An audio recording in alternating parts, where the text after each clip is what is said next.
How's it going, guys? Today I'm going to show you what it's like to drive the Porsche 918 Spyder from a first-person point of view. A member of the Holy Trinity, a hybrid hypercar set to compete against the likes of the LaFerrari and the McLaren P1. Honestly, arguably the classiest option of the two, and it's the only all-wheel drive one of the two.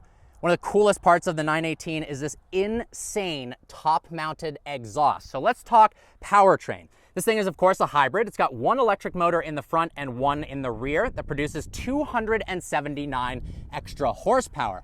Then we've got a 4.6-liter naturally aspirated V8 that makes 608 horsepower. All told, 887 horsepower and 944 pound-feet of torque. Now, this specific 918 is equipped with the Y-Sock package. That drops 90 pounds off its curb weight for a total of 3,600 pounds. Included in that are these magnesium wheels that shave 30 pounds of unsprung mass off its curb weight. We've also got a carbon fiber roof, carbon fiber around the windowsills, and believe this, it's not actually painted. They save 5 pounds by wrapping this from the factory. It's not aftermarket wrap. This is from Porsche in order to save just 5 pounds. Coming around to the rear of the 918, the Y-Sock package also gives you these insane rear canards right here for additional downforce. Look at that massive rear wing. Let's go ahead and hop in the interior of the 918. Notice on this side it says fuel, on the other side it says e-power because it's a plug-in hybrid. Now, unlike the LaFerrari or the P1, it doesn't have butterfly doors. It's got conventional opening doors, massive amounts of carbon fiber on the side right there. Some of the best seats ever made. In fact, they put some of these seats in the GT2 RS, GT3 RS, etc., and they're referred to as the 918 seats because they're so good. Carbon fiber back. Let's go ahead and hop in. On the inside of the 918 Spyder now, absolutely amazing wheel. 7-speed dual clutch PDK transmission, paddles mounted behind. Look at those analog gauges with some digital readouts as well. If you look right, that green little dotted line right there is actually the charge, and then above it, the white line is how much gas I have. Coming around here, we've got a beautiful multimedia control system floating right here, all glass. It's actually got some space underneath here, and it also says that this is 918 number 829. Get a load of the rest of the interior. Very small rear window. The roof comes off because it's a Spyder. We've got a fire extinguisher as well. One of the craziest parts about the car is right here, this little shifter that actually inspired the 992 generation of shifter that's positioned vertically right here in the car. Very little storage space. That's all you get right there. All right, let's fire it up. Okay, how wild is this, guys? It's almost completely silent. I'm in E mode in the 918 Spyder, driving only on electric power. No internal combustion engine whatsoever. You can actually go up to 12 miles in E mode. Are you actually gonna use that? Probably not, but honestly, especially with this being straight piped, it's nice to be able to pull it out of the garage, pull it out of town, get away from your neighbors so you're not annoying them in E mode, and then you can kick on the internal combustion engine. So if we go into H, that's hybrid. Hybrid's going to have a mix of, when I floor it a little bit, the ICE engine comes on, but then when I'm just kind of coasting, it'll cut off the internal combustion engine, run it just on electric powertrain to get the best possible fuel economy. Then there's sport mode and race mode, and then the best mode, this red button, hot lap mode. We're gonna put it into manual mode, and listen to this thing.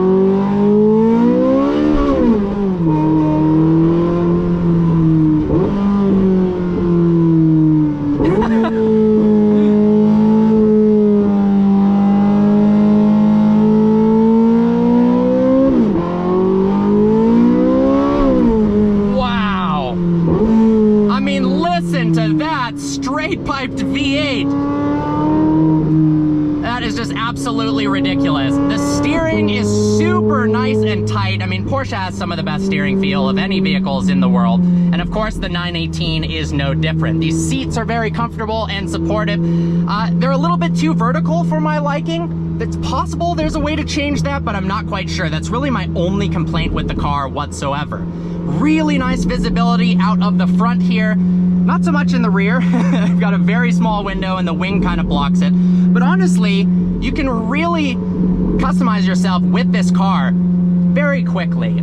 For the first couple minutes, I was nervous because of the price of the vehicle, but really, because of that all-wheel drive powertrain, when the car kind of shrinks around you, it gives you tons of confidence, and it's really not that big of a deal to drive it. Anyone could drive the 918 Spyder, which is a pretty crazy thing to say about a hypercar.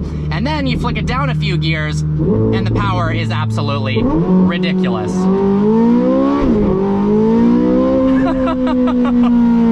I mean, are you kidding me?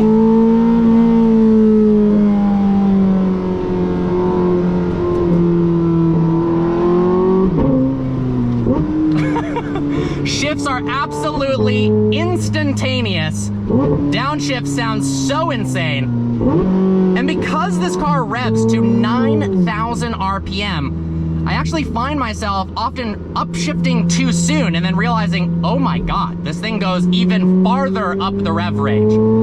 0 to 60 in 2.2 seconds, 0 to 100 miles an hour in 4.9 seconds, quarter mile in 9.8, and a top speed of 214 miles an hour. Of course, this ran the Nürburgring in 6 minutes and 57 seconds, the first production street legal car ever to break 7 minutes. Now, interestingly enough, Ferrari never wanted to announce a time, and McLaren would only say that they had a sub 7-minute lap time. They wouldn't actually give a time. What does that mean? Likely it means it was slower than the 918, otherwise why wouldn't you just say that you set the record? One of the fastest cars in the world, but surprisingly, it's relatively civilized at slow speeds. Now, before ever driving a 918 Spyder, I thought it would feel kind of like a Porsche Turbo S. All-wheel drive, a little bit too refined almost for a supercar or a hypercar, but it couldn't be further from the case with the 918 Spyder. It's just like the P1 and the LaFerrari in terms of its overall rawness. This thing is absolutely ridiculous behind the wheel. Another amazing part about the 918 Spyder is the fact that it's a Spyder. For those of you who are unfamiliar with the term, in Porsche speak and Lamborghini speak and a few other companies, that means that the roof comes off. So yes, there's actually these two individual panels. Apparently you take off, I believe, the passenger side first and then the driver's side, and you can have a roofless 918 Spyder. You can actually store up in the front trunk. It's got a sizable front trunk, honestly, for a hypercar. When you put the roof in it, obviously it becomes completely useless, but same thing with something like a Koenigsegg. It's cool because you don't have to buy a car that costs 4 times as much, right? The LaFerrari came in a LaFerrari Aperta, but those are running $6 million right now, whereas you can pick up a non-Weissach package 918 for less than $2 million. And the P1 just doesn't come as a roofless car whatsoever, unless you take it to Lanzante, spend a crazy amount of money, probably worth it, honestly, if you've got it, to create a convertible P1. I believe there's only one of those in the entire world. Once again, it is just so funny driving around in all-electric power, and just how civilized this car feels at low speeds. I've got my Tesla Model S Plaid following behind me, and it almost is like, you know what, I'm not even gonna go there. I'm not gonna insult it by comparing it to a Tesla in any way, shape, or form. Apparently you can do 0 to 60 in 5.9 seconds in all-electric mode, which is actually pretty fast. And then, of course, 2.2 seconds when you have everything going at once by clicking that red button and putting it into hot lap mode. Here's what 0 to 60 in 2.2 seconds looks like in the 918 Spyder.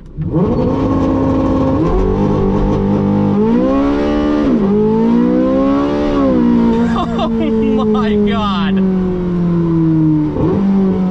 I mean, just listen to that. There might not be a better soundtrack in the world. It sounds like a 458 Speciale, except it has 887 horsepower and 994 pound-feet of torque. It's like a Speciale, but twice as fast. I really love the analog gauges. We've got 3 different gauges for the speedo, center-mounted tachometer, as well as the gas and the electric power. The screens are really easy to use, and they don't have any glare. They did a really good job with the architecture of the interior, so you can see all the screens even when there's just blasting direct sunlight. Well, guys, what an incredible time reviewing the Porsche 918 Spyder. A massive shout out to the Hamilton collection. Steve Hamilton, the owner of this car, graciously let me review it. You guys, do me a favor, please. If you do one thing today, subscribe to the Hamilton collection. Got their link in the description below, and also follow them on Instagram. I'm so thankful for this experience, and this wouldn't have been possible without them. So seriously, give them a follow. I'm in love with this car. After driving it, it has my brain spinning. I actually don't know which of the Holy Trinity that I would go with. And that's a pretty unbelievable thing, because I would have said P1 all the way before driving this today. Well guys, I look forward to seeing you next video.